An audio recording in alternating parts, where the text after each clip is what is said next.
What do these four people have in common? A grandmother sleeping quietly on a train, a sober woman driving home from visiting a hospital, a worried son calling 911 to report his elderly father missing, and a mother asking the police for help with a prowler outside her house. None of them were committing a crime. None of them were running from the law. They were just having an ordinary day. But within hours of these exact moments, one would be framed for a severe charge. One would confess to an unthinkable act that never happened. And two would lose their lives.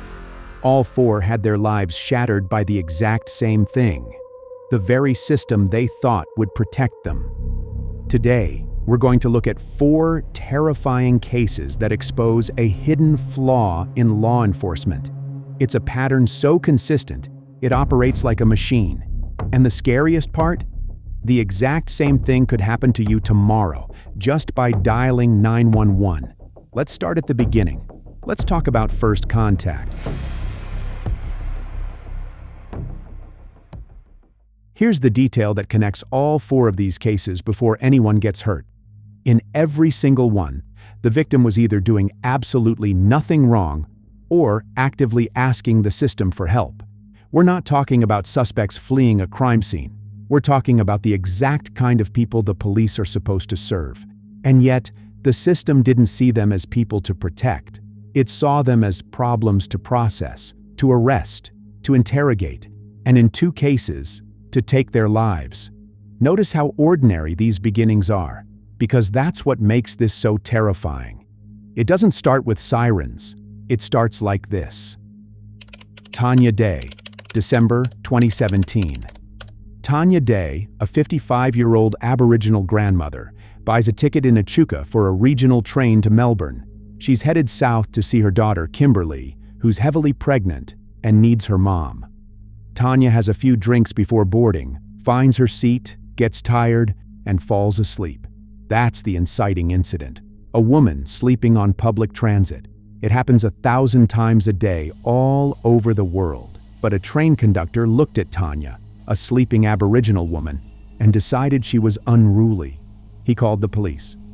The train pulled into Castlemaine, a small stop about 75 miles short of her destination. When officers woke her up, she was groggy and disoriented. They called Kimberly, who was already waiting for her mom at the station in Melbourne. Kimberly was frantic. She explicitly offered to arrange for someone to come and pick her mother up right then and there. But there was a catch. Castlemaine was over an hour's drive away, and Kimberly, in the final stages of her pregnancy, couldn't make the trip herself fast enough. She pleaded for a workaround, but the clock ran out on empathy. Instead of letting family step in or taking her to a hospital, the police arrested Tanya anyway for public intoxication. They put her in a van and drove her to a cold concrete cell at the local station. She had no idea these would be her final hours.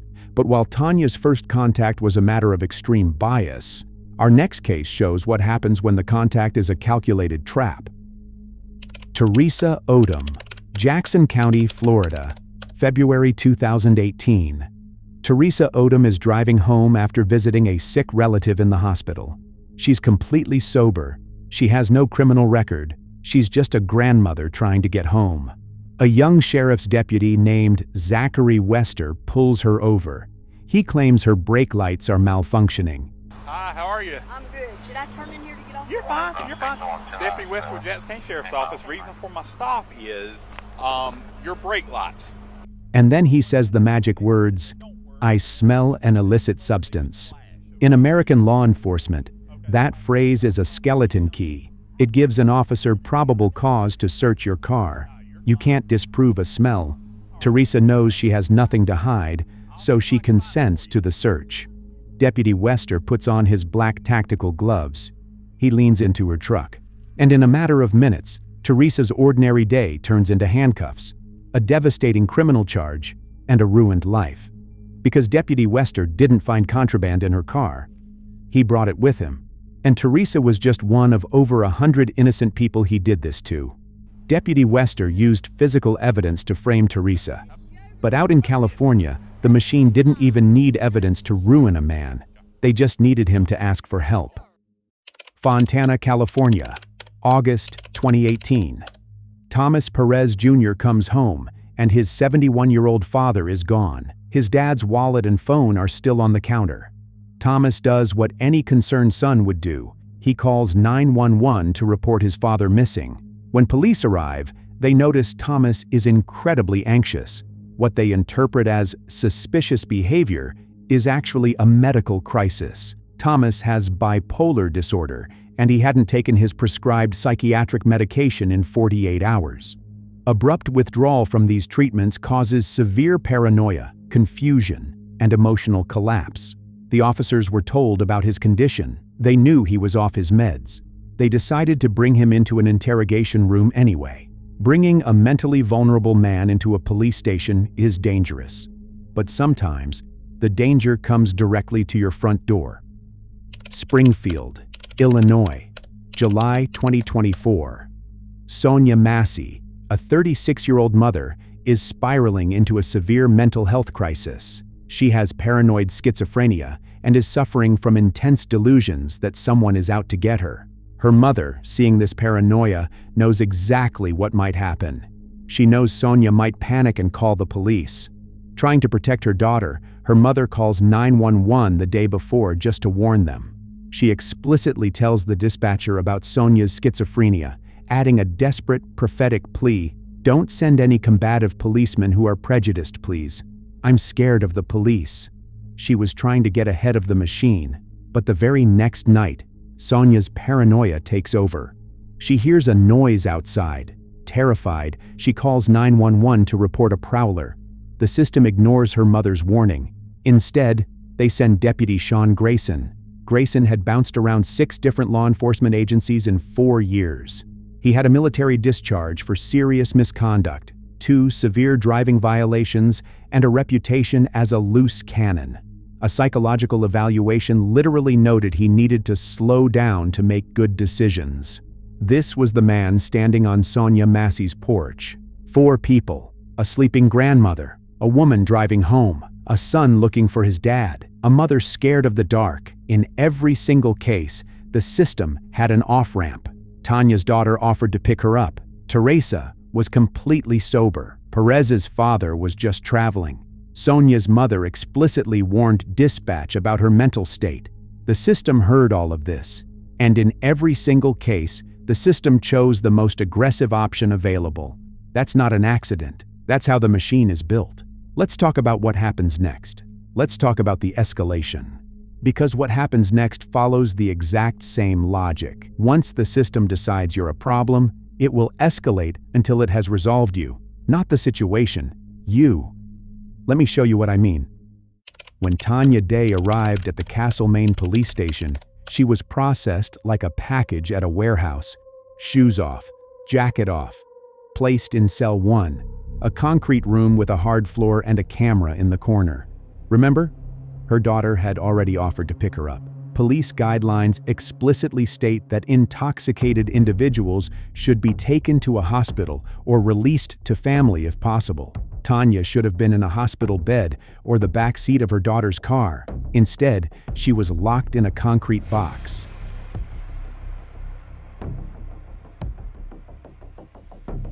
Sometime between 4:50 and 5 p.m., the CCTV footage shows Tanya falling.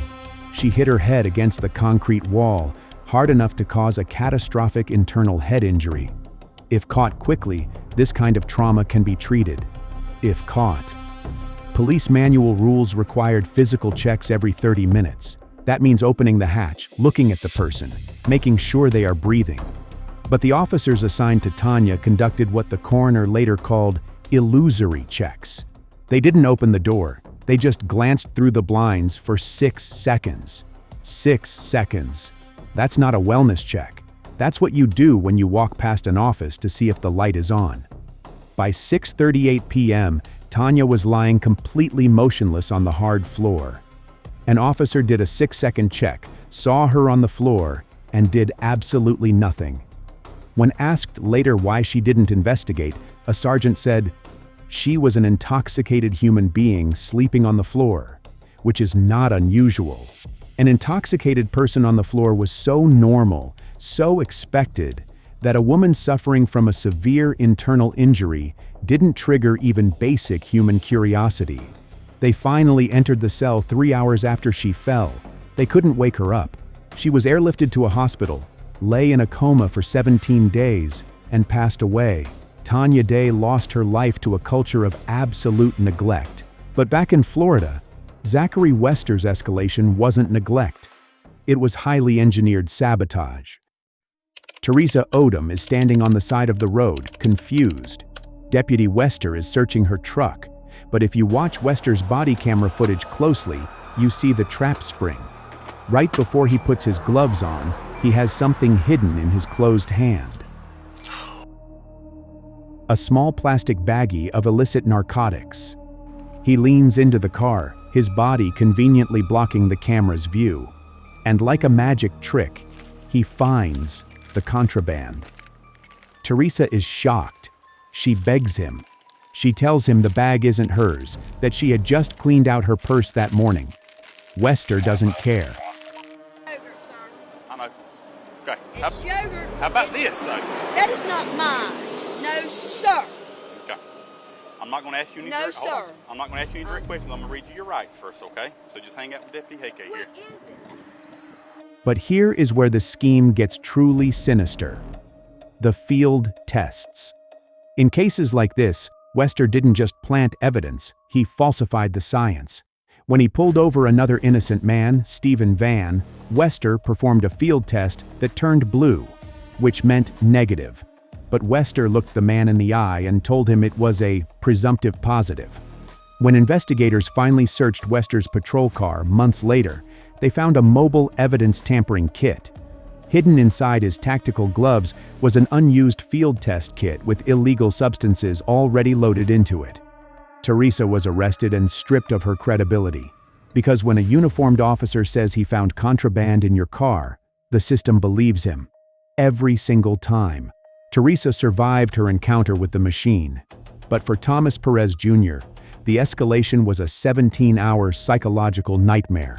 Wester needed physical contraband to lock people up.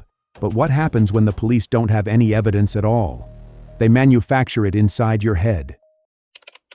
What happened to Thomas Perez Jr. is one of the most disturbing pieces of police interrogation footage you will ever see. It's not physically violent, it's methodical psychological destruction, and it goes on for 17 hours.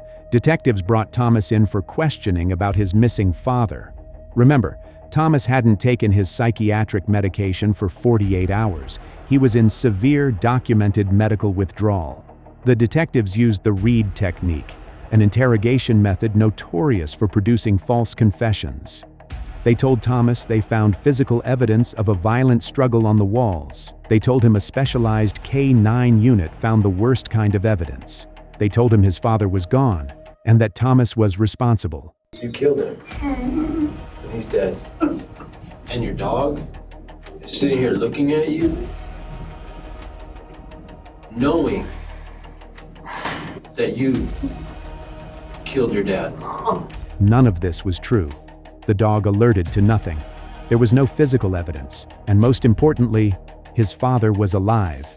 He was sitting at LAX airport, waiting for a flight. The Fontana Police Department had the ability to verify this. At some point during the interrogation, they actually realized the father might be alive. But they didn't stop. They didn't tell Thomas. Hour after hour, they hammered a mentally ill, unmedicated man. Thomas cried. He begged for his medication. He completely broke down, physically overwhelmed by the panic and exhaustion. He showed every sign of total psychological collapse. Around hour 16, broken and desperate, Thomas confessed. He said he took his father's life using a sharp household object. Impossible. A father who was alive, a horrific crime that never happened. Thomas Perez Jr. confessed because two detectives spent 17 hours dismantling his mind until he would say whatever they wanted him to say. Thomas Perez survived his 17-hour nightmare. Sonia Massey only had 8 minutes. Deputies Sean Grayson and Dawson Farley arrive at Sonia Massey's home to check on a prowler. Sonia lets them in. She's anxious and slightly disjointed, classic signs of paranoid schizophrenia, which dispatch had been explicitly warned about. If these officers had any real crisis intervention training, they would have recognized the signs and de-escalated.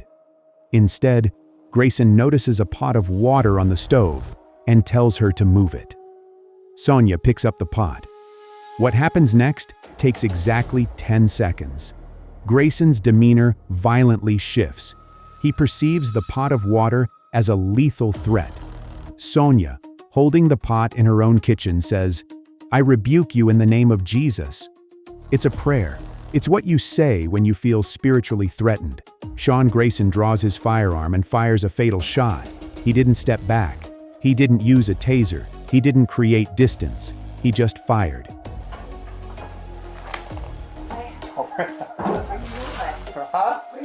Away from your hot steaming water. Away from hot steaming water? Yeah. Oh, I rebuke you in the name of Jesus. I Rebuke you in the name of Jesus. better not. I swear to God, I'll shoot you right in your In the immediate aftermath, caught on his partner's body cam, Grayson doesn't render first aid. He doesn't apply pressure to the injury. He paces outside the house and says, "What else could I do? I'm not going to take boiling water to my face." No, she had boiling water and came at me with boiling water. You shot her? Yeah. She said she was going to rebuke me in the name of Jesus and came at me with boiling water. That's what all this is. I was standing right here. Sonia Massey lay fatally injured on her kitchen floor. The person she was afraid of outside turned out to be less dangerous than the man who answered her 911 call. In every single one of these cases, the system had an exit. Tanya's daughter offered to pick her up. Wester's field tests showed up negative. Perez's dad was alive, and the cops knew it. Grayson could have simply taken a step back from a 130-pound woman holding a pot. Every single off-ramp was ignored, because taking a different path requires seeing the person in front of you as a human being. And once the machine categorizes you as a problem, it runs its program to completion. That's the escalation. That's how the ordinary ends in unimaginable tragedy. But what happens when the machine gets caught? Let's talk about the aftermath. Now comes the part of the story that might make you angrier than anything you've heard so far. What happens when the machine gets caught? It runs a very specific program. It investigates itself. It minimizes the damage. It distributes the blame. And it finds every possible way to protect its own. Let me show you what justice looks like when the system is the suspect. After Tanya Day passed away, the investigation was handled by the exact same agency that arrested her, Victoria Police. Police investigating police. Her family fought for a groundbreaking independent inquest, and for the first time in Australian history, a coroner ruled that systemic racism played a role in a fatal outcome in custody. The coroner referred the officers for criminal prosecution, and then the director of public prosecutions dropped the case.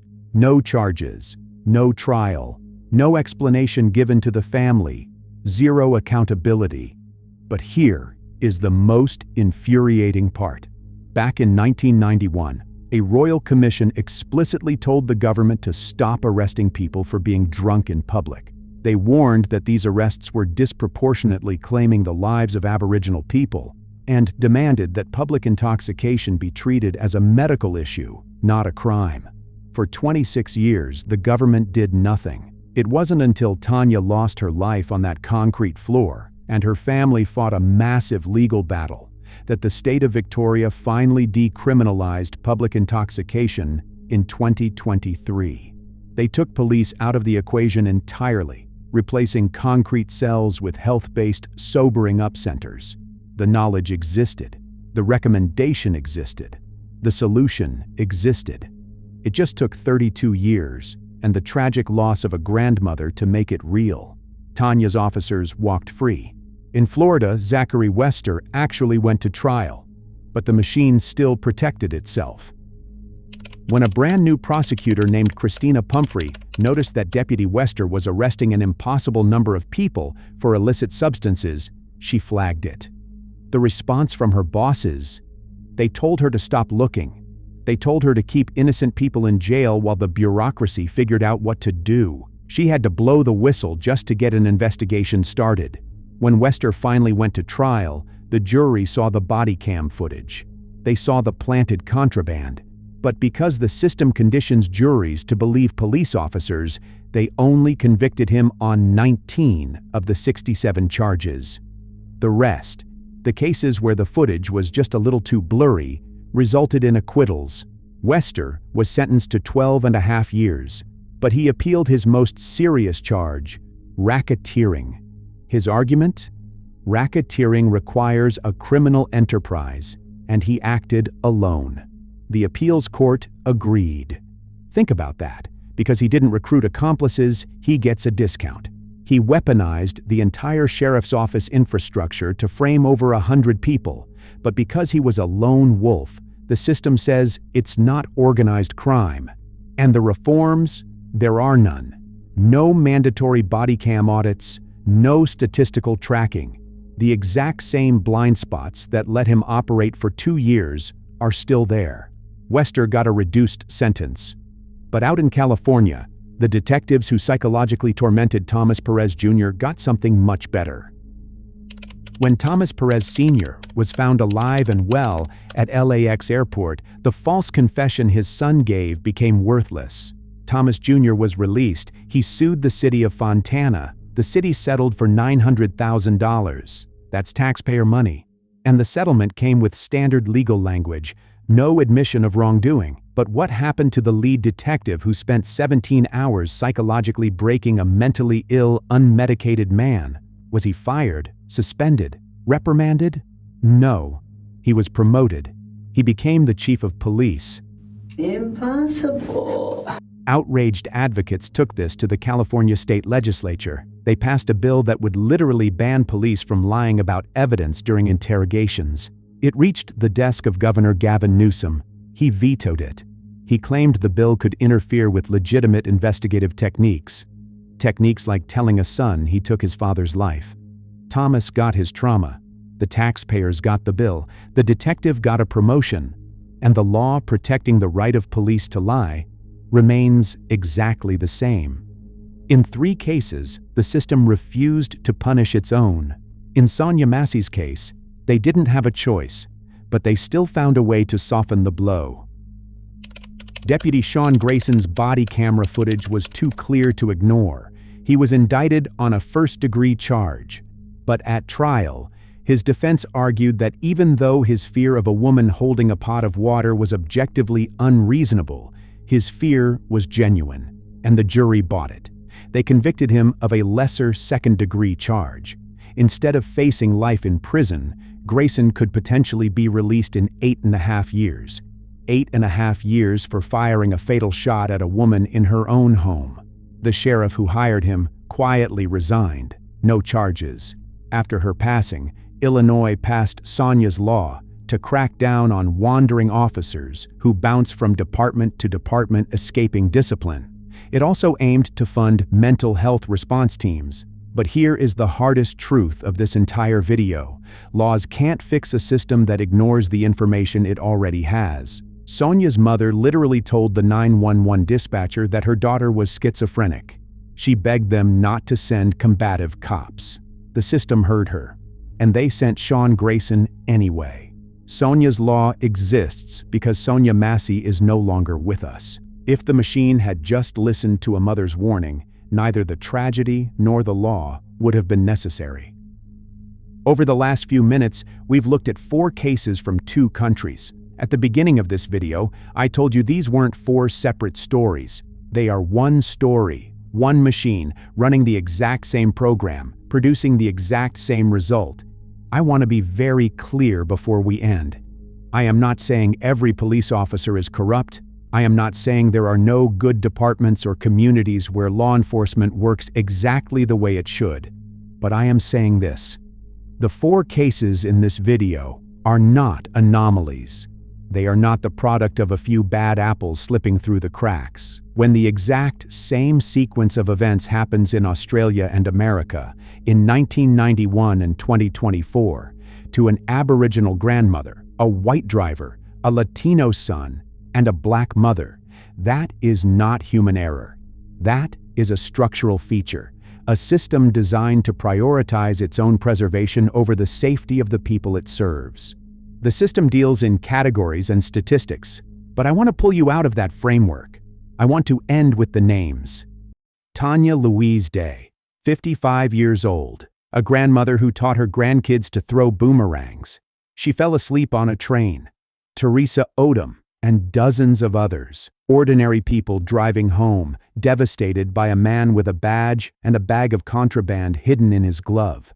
Thomas Perez Jr., a son who called the police because he was worried about his dad. He spent 17 hours being told his father was gone, until he confessed to a ghost crime. Sonia Massey, 36 years old, mother of 2. She called 911 because she was scared of the dark. She said a prayer in her own kitchen and was fatally wounded by the man she asked for help. These are not statistics.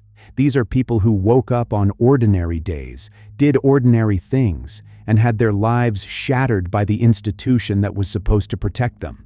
If you've watched this far, I have one ask. Don't just remember the cases, remember the pattern.